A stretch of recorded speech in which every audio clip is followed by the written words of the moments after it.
Alien Sound Tech versus Onboard Audio. The title might be a little controversial to start with and may or may not lead to a couple of questions. Why am I referring to it as alien audio technology? Well, because even the more experienced audio enthusiasts among you might not be able to fully identify today's specific device at first glance. Basically, it's a slightly more unusual DAC or external USB sound card, if you will, with certain additional functionality. This device is by the renowned brand Creative and goes by the name of Sound Blaster GC7, costing pretty hefty $170 currently. But I tend to have this kind of philosophy: if you truly want better audio, you're happily spending a few coins more on said hardware. But is today's GC7 DAC even worth these $170? And how does it compare against notorious onboard audio solutions offered by our motherboards? As well as how does it fare against other sound cards and audio solutions? What kind of additional features are we getting with this thing? After all, there are quite a few knobs and buttons at our disposal. Right off the bat, Creative didn't actually manage to fully convince me with today's product.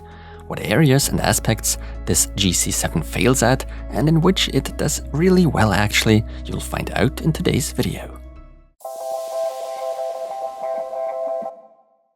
As for what comes included, besides the fairly compact audio console, we are also getting a USB Type-C and 3.5mm audio cable, as well as some paper documentation.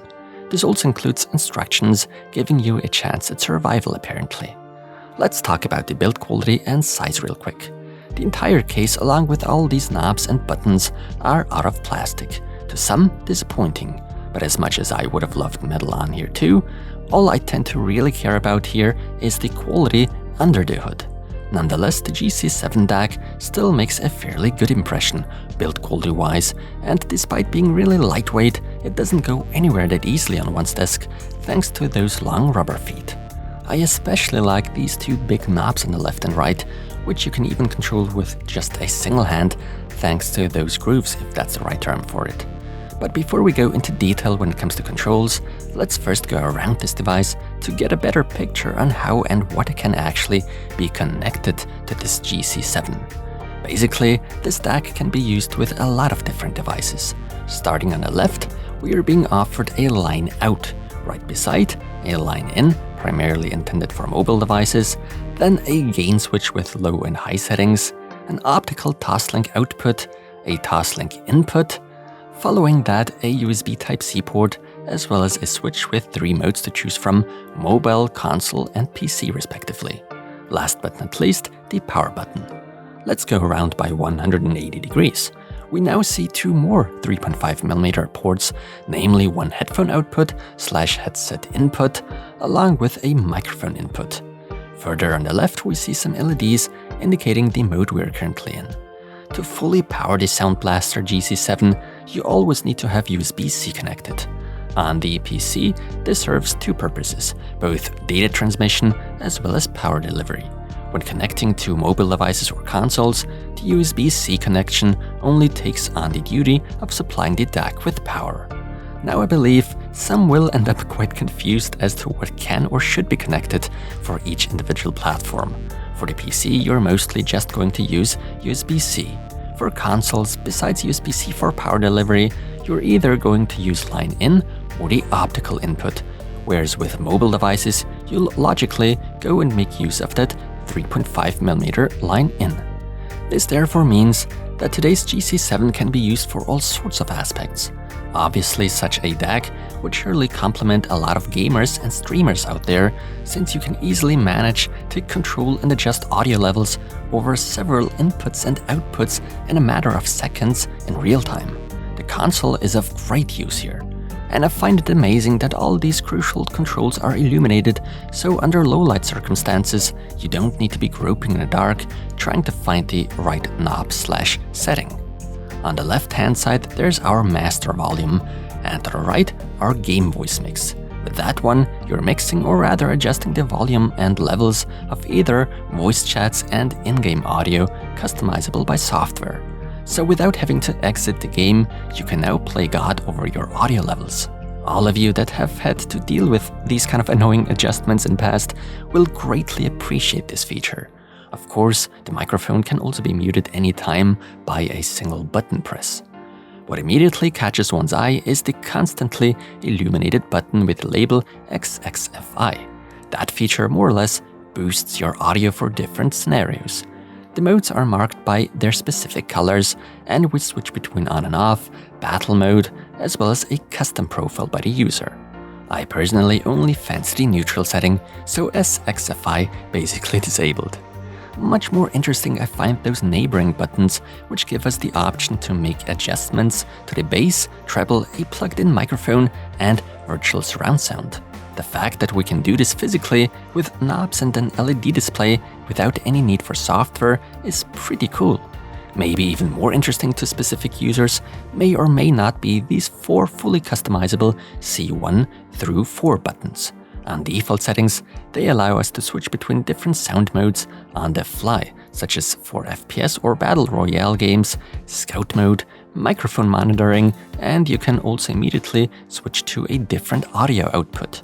But that's not even all. With the help of the Creative Apps software for Windows, for instance, you can assign different adjustments and shortcuts or other functionality to these buttons, such as media keys, recorded macros, text, and even emojis. Furthermore, websites and applications can also be set to launch. And there are in fact even more cool gimmicks to be found within the creative software.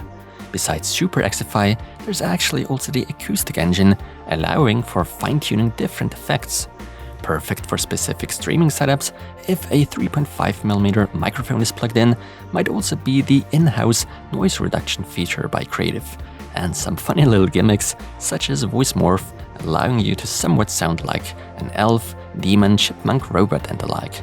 But we can also make use of a usable equalizer, in fact, followed by more traditional features such as mixer, playback and recording settings, etc. Incredibly useful for very specific use cases is that you can set 2 audio outputs at once. But let's get to the more serious stuff now. How well does the Sound Blaster GC7 fare with a pair of good headphones and microphones in general? Built in is the so-called AKM4377 audio processor, and it's stated that the noise floor is at a negative 120 decibels. The max playback resolution goes up to 24-bit and 192 kHz respectively. Sadly though, the amplifier doesn't really cut it for high impedance headphones. Creative is stating a max of 300 ohms, but honestly, even with my 80 ohm headphones, I clearly notice the DAC partially lacks the power to properly drive these. Still, even with 80 ohm headphones plugged in, we are still getting to volume levels that could cause hearing damage in the long term, which certainly is a good sign with these kind of audio devices, especially since the majority of people seem to use 32 ohm headsets.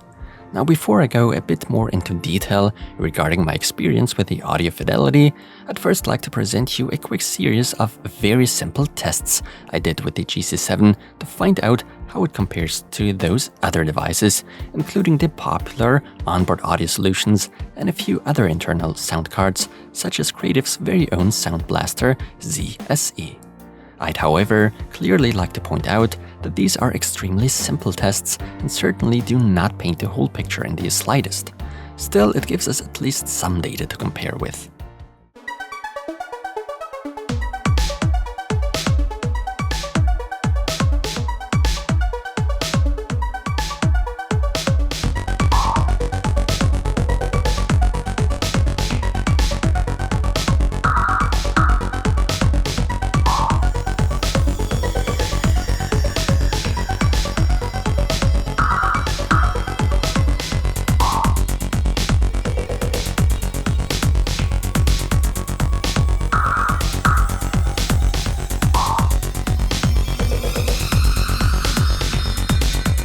As it turns out, the Sound Blaster GC7 really doesn't do as well as one might have expected, especially given its price tag of $170 currently.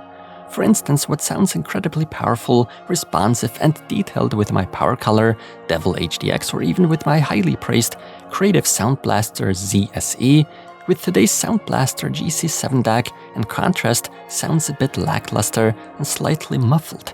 It lacks clarity. The amp may or may not play some role in it, since we aren't exactly achieving enormous volume levels either. I'm primarily testing with my daily driver headphones, so those that I use on a daily basis, and therefore know exactly how they must sound like, and I even know their limits. I'm talking of the Beyerdynamic DT770 Pro, the 80 ohm variant.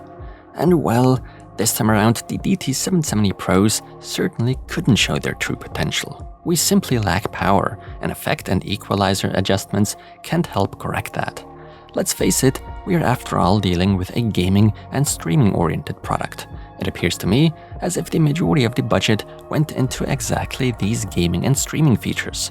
So for audiophile music listeners, in my humble opinion, not really worth recommending. For gamers and especially streamers on the other hand, with the ability to quickly make adjustments to the mixing levels and audio characteristics by physically making use of the buttons and knobs, a great convenience. No doubt at all, even though some might miss the XLR connection. For streaming, the offered audio performance is more than enough, since the video and audio quality gets compromised anyway while streaming. But please don't get me wrong here. Today's Sound Blaster GC7 is still miles better than any onboard audio of even high-end motherboards. It's just that I've become very picky and pay very close attention to audio details when it comes to playing back music.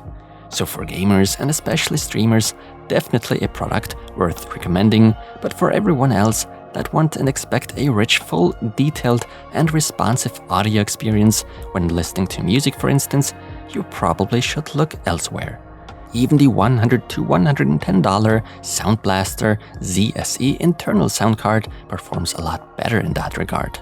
My conclusion, most likely the perfect tool for streamers, but passionate music listeners should probably spend those $170 more wisely.